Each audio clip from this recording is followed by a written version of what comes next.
Sir मैं 2 हफ्ते से अपॉइंटमेंट लेने की कोशिश कर रहा हूँ, यहाँ पे सर कोई फ़ोन नहीं उठाता। The number you're calling is currently switched off. एक बार दोबारा ट्राई करेंगे, आवाज़ सेम ही आएगी। जिस नंबर पे आप कॉल कर रहे हैं वो स्विच ऑफ है। The number you're calling is currently switched off. Please try later. इनकी ओपीडी की टाइमिंग है 10 बजे से लेके 4 बजे तक। तो जिनको मालूम नहीं है, जो गांव से उठ के आते हैं, बुजुर्ग जो आते हैं, उनके पास फ़ोन नहीं होता चलाने के लिए। सर उनको भी कहते हैं कि यहाँ से फ़ोन करो। सर वो कैसे करेंगे फ़ोन, कैसे अपॉइंटमेंट लेंगे? तो जब अगर 12 बजे करेंगे तो 12 बजे कर देंगे, स्विच ऑफ करेंगे। 1 बजे करेंगे तो 1 बजे कर देंगे। तो लेकिन सर मेरा फ़ोन क्यों नहीं उठाते ये? अगर बाकियों को अपॉइंटमेंट दे रहे हैं तो मुझे क्या प्रॉब्लम है? मैंने कोई इनसे कोई जानी दुश्मनी थोड़ी ना है, या कि मैंने इनको कुछ खाया है या लिया है इनसे। नमस्कार, आप लोग देख रहे हैं बाहुआ एक्सप्रेस और मैं हूं राहुल खत्री। आए दिन हम हॉस्पिटल के बाहर से या अंदर से आपको खबरें सुनाते हैं, खबरें दिखाते हैं और प्रशासन को कई बार गहरी नींद से जगाते भी हैं। एक और मामला सामने आया है। हमारे साथ सुशील है और सुशील जी के हाथों में ये है। एक बार चाहूँगा इसको दिखाएं।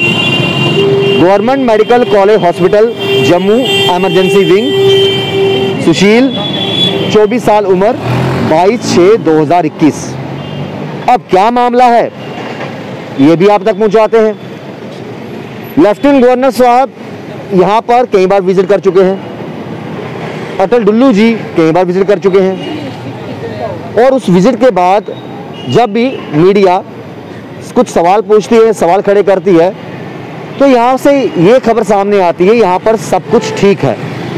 कितना ठीक है, कितने लोग परेशान हैं और उनकी परेशानियाँ शायद प्रशासन सुने ना सुने, लेकिन हम उनकी परेशानियाँ सुन के प्रशासन तक जरूर पहुँचाएंगे। सुशील जी, क्या है पूरा मामला? आप पिछले 2 हफ्तों से दर बदर भड़क रहे हो, कोई सुनवाई करने वाला नहीं है, क्या पूरा मामला है?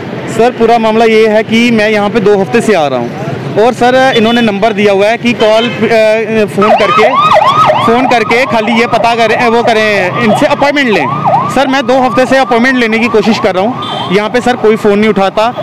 जैसे स्विच ऑफ होता है इनका, 10 बजे इनका स्विच ऑन होता है और 11:30 बजे इनका स्विच ऑफ हो जाता है। टाइमिंग क्या है अंदर ओपीडी की?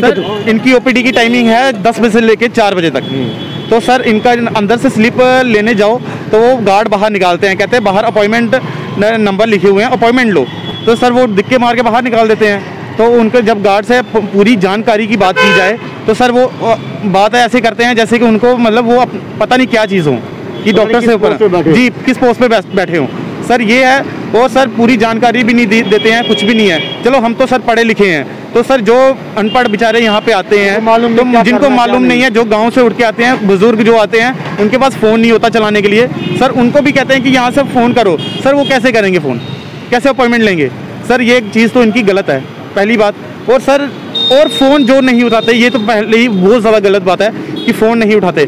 सर 10 बजे से लेके 11:30 बजे तक मैं इनको फ़ोन कर रहा हूँ, मेरे पास ये डिटेल भी है, और फ़ोन नहीं उठाते। तंग फ़ोन जैसे ही रिंग 2-3 जाती है वैसे ही फ़ोन काट देते हैं। और सर जैसे बंदा तंग होके फ़ोन स्विच ऑफ कर देता है ना, सर वैसे ही कर देते हैं ये। कितने दिनों से आपको ये प्रॉब्लम आ रही है? कब से आपकी जो रीढ़ की हड्डी है उसमें दर्द है? मतलब कब से लेकर आपने कहा चलो ठीक है, बाहर तो कुछ नहीं हो पाया, गवर्नमेंट अस्पताल जाते हैं, हर बंदा अफोर्ड नहीं कर सकता, बड़े बड़े हॉस्पिटल में नहीं जा सकता। कब से आपको ये प्रॉब्लम आ रही है? कब से यहाँ पर आपको दर बदर होना पड़ रहा है? सर ये मुझे 1.5 साल हो गया है ये दर्द को। तो सर लेकिन मैं प्राइवेट भी दिखाता था, लेकिन मुझे कोई सर ऐसे डॉक्टर को ही दिखाता था तो दवाई देते थे, ठीक रहता था मैं। तो उसके बाद मैंने कहा जब ज़्यादा दर्द होने लगी तो मेरे से उठा नहीं जाता था, तो मुझे 3-3 बंदे उठाते थे। तो मेरी वाइफ थी तो वो भी उठाती थी मुझे, तो बिल्कुल मेरे से पाँव नीचे नहीं रखा जाते थे। तो अभी भी यही प्रॉब्लम है सर, सुबह उठता हूँ तो मैं नीचे पाँव नहीं रख सकता, इतनी प्रॉब्लम है मुझे। तो दवाई खाई है, अब मैं आपके सामने खड़ा हूँ। तो सर मैं यहाँ पे बड़ा दुखी होकर यहाँ पे आया, तो सर ये फ़ोन ही नहीं उठाते हैं, तो अब किसको दिखाएं हम, किसको दिखाना है? यहाँ पे कोई है नहीं देखने वाला। पहले दिन आप यहाँ पर आए तो आपने किससे अंदर रब्ता किया? सर सबसे पहले मैं अंदर गया तो मुझे पता नहीं था कि यहाँ पे अपॉइंटमेंट लेनी पड़ती है, तो मैं सीधे अंदर चला गया। 8 बजे आया था, क्योंकि यहाँ पे पर्ची के लिए नहीं सर, 2 हफ्ते पहले 2 हफ्ते पहले यहाँ पे मैं आया, तो मैंने कहते थे कि यहाँ पे पर्ची की लाइन काफ़ी ज़्यादा होती है, स्लिप की लाइन। तो सर मैं 8 बजे से यहाँ पे खड़ा हो गया। तो उसके बाद 9 साढ़े 9 हो गए, कहते अंदर ही मैंने पूछा गार्ड को कि सर पर्ची कब खुलेगी? गार्ड कहता कि 9:30 बजे खुलेगी। वहाँ पे लिखा भी हुआ है सर 9:30 बजे खुलेगी। सर 10 बज जाते हैं, 10 बजे मैं पूछता हूँ सर पर्ची कब खुलेंगी, बस आने वाले हैं। उसके बाद 10:30 बजे सर ये बाहर गार्ड वही पकड़ के बाहर निकाल देते हैं, कहते हैं कि चलो आप पहले अपॉइंटमेंट ली है। मैंने कहा सर अपॉइंटमेंट पता ही नहीं है हमें, तो पता ही नहीं बता देते हैं ना अपॉइंटमेंट ले लो। सर 9:30 भी नहीं बताया, कहते पर्ची वाले आ रहे हैं। सर हम पर्ची वाली लाइन में जो अंदर है वहाँ पे खड़े रहते हैं, फिर गार्ड जो को है वो दिक्के मार के बाहर निकालते हैं सबको, जो अंदर बेचारे जिनकी बाजू भी टूटी है या कुछ भी है उनको भी बाहर निकालते हैं कि अपॉइंटमेंट लो पहले, तो वो भी बाहर आ जाते हैं। फिर सर वो सामने ना वहाँ पे लाइन लग जाती है, तो फिर जब मैं उनको पूछता हूँ कि अपॉइंटमेंट चाहिए, वो कहते हैं कि नंबर करो और नंबर लो, अभी फ़ोन करोगे तो कल आपका नंबर आएगा। किस बात की लगी थी जी? लाइन किस बात की लगी थी सर यही कि अपॉइंटमेंट जिन्होंने ली है तो वो अंदर जा सकते हैं, जिन्होंने नहीं ली है तो वो नंबर लें और आज फ़ोन करेंगे, फ़ोन करके तो कल उनका नंबर आएगा। आप 2 हफ्ते से फ़ोन कर रहे हो, आपका फ़ोन मिला? नहीं सर, सर फ़ोन उठाते ही नहीं है। मैं काफ़ी बार ट्राई कर चुका हूँ, मेरे पास लिस्ट पड़ी है, ये फ़ोन उठाते ही नहीं है। मैं 22 मतलब कि 22 तारीख से मैं इनको लगातार फ़ोन करे जा रहा हूँ, सुबह शाम फ़ोन करे जा रहा हूँ, सर ये फ़ोन नहीं उठाते। आपने कोशिश की कि चलो यहाँ पर तो कुछ नहीं बन पा रहा, यहाँ के सीएमओ से या फिर प्रिंसिपल से बात करने की कोशिश करूँ, मैडम मेरे साथ ये हो रहा है? सर मैंने ये पर्ची तभी ही बनवाई थी, मुझे काफ़ी ज़्यादा मतलब कि पेन हो गई थी, तो मैंने इमरजेंसी में दिखाने की कोशिश की। ओपीडी में है नहीं कोई दिखाने वाला, तो मैं इमरजेंसी में चला गया। इमरजेंसी से पर्ची बनवाई तो सीएमओ के पास गया मैं, तो सीएमओ ने को बताया कि मुझे यहाँ पे दर्द है, ऐसी बात है।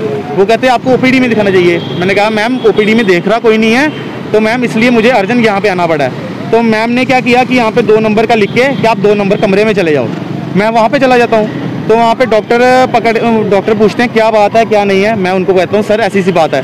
कहते हैं आप ओपीडी में दिखाओ। मैंने कहा सर ओपीडी में कोई देखने वाला नहीं है, मैं फ़ोन कर रहा हूँ, फ़ोन ट्राई कर रहा हूँ। तो कहते हैं नहीं, यहाँ पे आपको इंजेक्शन दे देंगे या कुछ दे देंगे तो आपकी पेन जो है वो ख़त्म हो जाएगी, बाद में आपको फिर से आ जाएगी, तो इसलिए आप ओपीडी में ही दिखाएं। सर उन्होंने भी नंबर दिया मुझे। मैंने कहा सर नंबर फ़ोन नहीं उठाते। कहते नंबर मैं देता हूँ। उन्होंने भी नंबर दिया, वही सेम नंबर मैं फ़ोन कर रहा हूँ, अभी भी आज भी सुबह फ़ोन कर रहा हूँ। सर 11:30 बजे बंद हो जाता है, 10 बजे ऑन हो रहा है फ़ोन और 11:30 बजे बंद हो जा रहा है। आपके कोई अंदर एक्सरे वगैरह कुछ भी नहीं हुआ? कुछ भी नहीं सर। एक बार दोबारा फ़ोन ट्राई कीजिए, ज़रा हम भी देखते हैं कि फिलहाल तमाम सर दर्शक ये लाइव इस समय जुड़े हैं हमारे साथ। एक्सरे की बात भी की मैंने उनसे। मैंने कहा सर, कहते आपको वहाँ ओपीडी में दिखाना चाहिए। मैं सर ओपीडी में दिखाएं, मैं मुझे पता तो चले कि मुझे रीढ़ की हड्डी में दर्द क्यों है। बिल्कुल, मुझे एक्सरे करवा, आप यहाँ पे एक्सरे के लिए मुझे बोल दो। इमरजेंसी में बोला, वो कहते हैं एक्सरे की कोई बात ही नहीं है, एक्सरे में कुछ आएगा नहीं। तो मैंने सर आपने पहले ही बोल दिया कि एक्सरे में कुछ आएगा नहीं, क्या होता मुझे रीढ़ की हड्डी में इंजेक्शन जहाँ पे हाँ कुछ ना कुछ हो, तो कहते हैं कि आपको आएगा नहीं, आपको टेस्ट करवाने पड़ेंगे। मैं सर काम कीजिए, आप फ़ोन नंबर मिलाइए, ज़रा हम भी देखते हैं। इस समय लाइव आप देख रहे हैं और ये चीज़ें आप तक पहुँचाना बहुत ज़रूरी है, क्योंकि जब प्रशासनिक तौर पर ब्यूरोक्रेट्स यहाँ पर आते हैं, लेफ्टिनेंट गवर्नर मनोज सिन्हा जी यहाँ पर आते हैं, तो शायद उनको वो चीज़ें नहीं दिखाई जाती जो अंदर लोगों पे बीत रही है। स्पीकर में रखिए ज़रा phone. The number you're calling is currently switched off. Please try later. तो एक बार दोबारा ट्राई करेंगे, आवाज़ सही नहीं आएगी। जिस नंबर पे आप कॉल कर रहे हैं वो स्विच ऑफ है। The number you're calling is currently switched off. Please try later. तो ये लाइव आपने देखा कि जिस तरीके से जिस नंबर पे कॉल कर रहे हैं और ये नंबर स्विच ऑफ आ रहा है, और ये नंबर सिर्फ सुबह 1-1.5 घंटे के लिए खुलता है बस। सर ये वैसे तो ये 4 बजे तक होना चाहिए। तो सर ये क्या करते हैं, कभी 12 बजे मूड के टाइम है, इनका मूड है, तो जब अगर 12 बजे करेंगे तो 12 बजे कर देंगे, स्विच ऑफ करेंगे, 1 बजे करेंगे तो 1 बजे कर देंगे। सर जब मैं फ़ोन करता हूँ कभी व्यस्त आता है कि चलो कोई और अपॉइंटमेंट ले रहा होगा, तो लेकिन सर मेरा फ़ोन क्यों नहीं उठाता ये? अगर बाकियों को अपॉइंटमेंट दे रहे हैं तो मुझे क्या प्रॉब्लम है? मैंने कोई इनसे कोई जानी दुश्मनी थोड़ी ना है, या कि मैंने इनको कुछ खाया है या लिया है इनसे, कुछ भी नहीं है सर। तो ये सारा मामला आपने सुना और हम यही उम्मीद करते हैं कि प्रशासन जो है इन तमाम चीज़ों पर जो है गौर फरमाए और लोग जो हरासमेंट के शिकार होते हैं, अब दर बदर हो रहे हैं 2 हफ्ते से, पेन किलर खाकर गुजारा कर रहे हैं। पेन किलर का अगर जो असर है वो ख़त्म होगा, उसके बाद फिर इनको चलने में मुसीबत होगी, खड़े होने में मुसीबत होगी। तो प्लीज़ मेरी दरख्वास्त यही है कि अगर मीडिया अंदर जाकर इन तमाम लोगों का दुख बार दाए तो मीडिया को अंदर जाने की पाबंदी लगा दी जाती है कि मीडिया अंदर नहीं आएगी। ठीक है, नहीं आएगी, हम बाहर खड़े होकर भी रिपोर्टिंग करेंगे। आखिरकार कब तक आम जनता इसी तरीके से हरासमेंट का शिकार होगी? और कभी बदतमीज़ी से बाहर निकाल दिया जाता है, कभी ये कह के कि आप फ़ोन कर लीजिए। एक बार इन चीज़ों का भी संज्ञान लीजिए ताकि लोगों को दिक्कतों का सामना ना करना पड़े। जुड़े बसेस के साथ श्याम जी साहब राहुल खत्री, बाहो एक्सेस के लिए। आओ वीजा लवा लो जी, वीजा फैक्ट्री आई ऑस्ट्रेलिया होवे या अमेरिका, हर कंट्री हर मुल्क दा जल्दी वीजा लवा लो जी, वीजा फैक्ट्री आई। कभी बेड सोने के अलावा खेल का मैदान होता है, खाने की मेज पर खाने के अलावा अपनों का साथ होता है। इसीलिए तो हम कहते हैं कि एक मकान घर तब बनता है जब वो KS फर्नीचर से सजता है।